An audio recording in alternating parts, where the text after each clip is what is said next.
Ever wondered why a book once considered sacred scripture by early Christians and Jews was suddenly banned and almost lost to history? We're talking about the mysterious Book of Enoch. This ancient text is packed with some of the wildest stories you've never heard, and today, we're diving deep into why it was excluded from the Bible and what secrets it holds. So who was Enoch?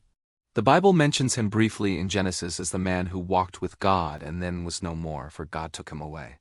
That's it. But the Book of Enoch fills in the blanks in a big way.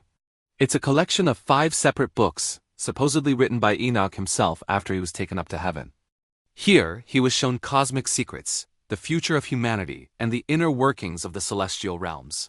One of the most famous and controversial stories from the book is about the Watchers, who were a group of 200 angels who descended to earth, saw the beauty of human women, and decided to take them as wives. This was a huge celestial, no. Their children were the Nephilim, a race of giants who wreaked havoc on the earth. They were said to be so massive and ravenous that they consumed all of mankind's resources. And when that wasn't enough, they started eating humans.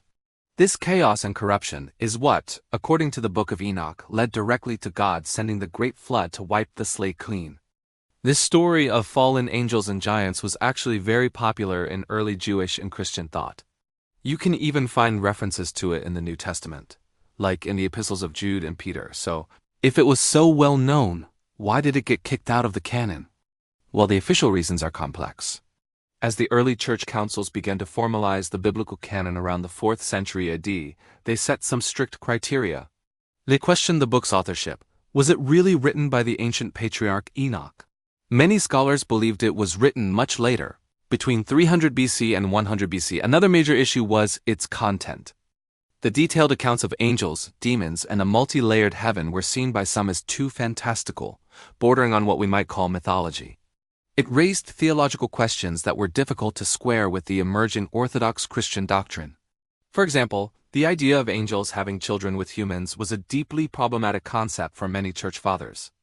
They preferred a more streamlined and less speculative theology, so the book was gradually sidelined. In the Western Church, it was officially condemned and most copies were destroyed or lost. It basically vanished from the Western world for over 1,000 years. But here's where it gets interesting. It was never lost entirely.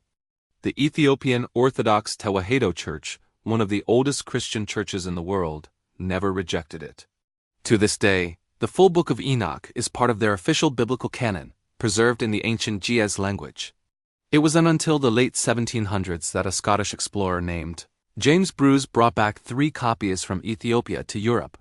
When it was finally translated into English in the 1820s, it caused a sensation. Scholars were stunned. Here was a text that had profoundly influenced the writers of the New Testament, and it had been hidden in plain sight all along. The Book of Enoch offers a fascinating window into the beliefs of people in the Second Temple period. It shows us that their understanding of the spiritual world was incredibly rich and frankly much stranger than we often imagine. Whether you see it as divinely inspired or as a powerful piece of ancient literature, there's no denying its impact on religious history. It's a story of fallen angels, giant cannibals, and cosmic journeys, a lost chapter of our collective story that continues to captivate and mystify us today. What do you think?